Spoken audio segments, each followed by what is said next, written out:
Joining us now to talk more about this breaking news is our KRON 4 political analyst, Michael Yaki. We meet again this morning, Michael, as another headline. Had to put my makeup back on. Yeah. Just keep it at the ready. The headlines keep coming from the White House this morning. So the Attorney General, again, reportedly fired this morning. There had been rumors this week that the president was sort of surveying and getting advice from his close confidants about whether he should take this move, and it looks like, I guess he has.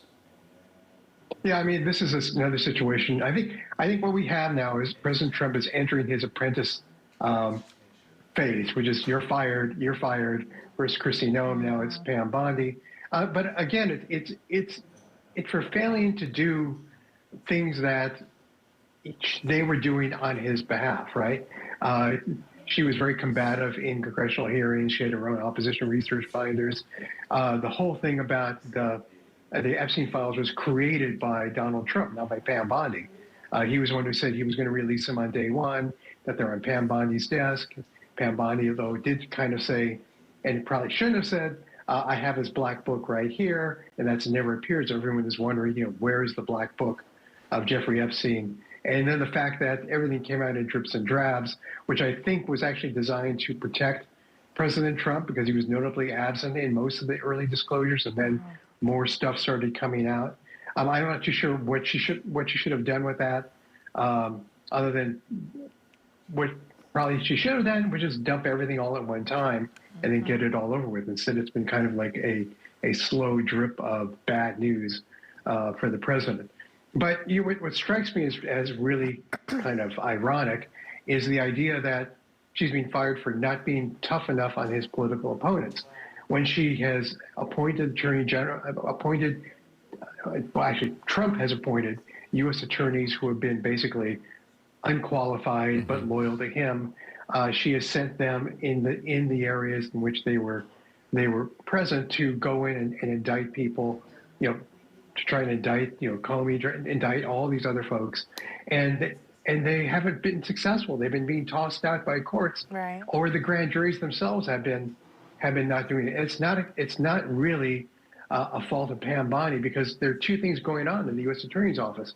All the good U.S. attorneys are quitting, and the ones who are being put in there are unqualified, and that's on President Trump. But he needs someone to blame. He's looking for blame. He sees his popularity, his approval ratings crashing, and I'd say that Bondi may be just another one of a list to fall as he starts going through who isn't helping him and who isn't doing what he thinks should be there to help regain his popularity. Well, and this is, as you mentioned, in his first term as president, this was sort of what we all came to expect, right? Hiring people, firing them. Revolving door. Right, a revolving door for sure.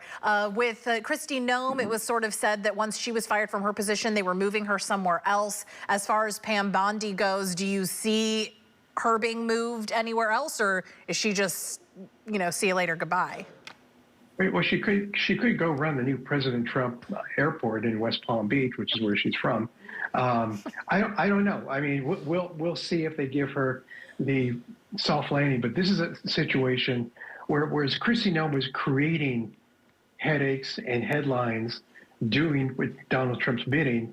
Here, the spin from Donald Trump is that Pam Bondi was not doing his bidding, and that may result in her not getting some cushy, made-up job for the security of the Americas, or whatever it is that Kristi Noem is going to be doing. So I think this is has more animus involved.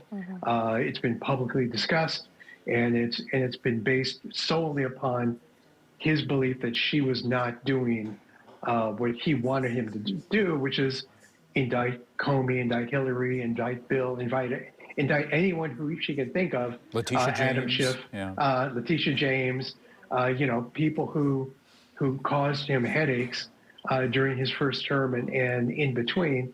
And we'll just have to see if it is indeed Lee Zeldin. And Lee Zeldin, for viewers who may not know, used to be a member of Congress, ran for governor of New York against Kathy Hochul, did not do all that great. Is appointed administrator of the EPA for which he may or may not have been qualified, except for the fact that he has gone and slashed regulations everywhere that he possibly could. He is part of the reason why, Roundup essentially is not considered to be an illegal pesticide. These are the kinds of things that he's been doing, carrying the president's water. And obviously the president looks at him as someone who will, quote unquote, get the job done, especially with regard, I think, most importantly for Trump's ego, indicting people like Letitia James, Adam Schiff, and others who he believes have caused him misery and heartache. Wow. I did want to just say right now, we just received, the president posted on Truth Social calling Pam Bondi a great American patriot and loyal friend. He did, however, say, "We love Pam. She will be transitioning to a much needed and important new job in the private sector." So that's the latest from the president on Truth Social this morning. So I guess not the West Palm Beach airport, so it could be something else. Maybe so. Michael, Thanks, thank Michael. you so much for joining us this morning. And who knows, maybe between now and 11, we'll see you again. We'll have to wait and see. I'm going to keep the makeup on. Yeah, So you should stay probably close. do that. Hang around. For Thanks, sure. Michael.